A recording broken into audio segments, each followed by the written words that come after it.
kel näitab aiateibaid meil, kuid pisut enne 2.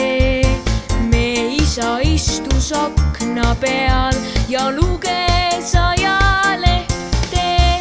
Sealt läks ta mõte rändama ja hüppas aknast välja ning isa lees ja lõues miski tegi palju nalja. Ta ütles, meie aias sünnib praegu ajalugu, nüüd peenarelt on üles tõustud porgandite sugu. Ehk kasvab pisut suurem üks ja teisi asjas nõusta ning juukseb pidi ja aitab vendi mullast üles tõusta.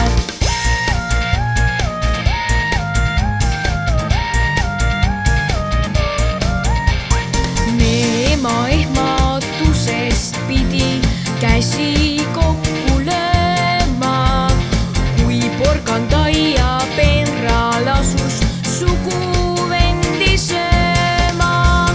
Ja ema ruttas aeda takistamaks üles tõusu, kuid porgand arvas vist, et tema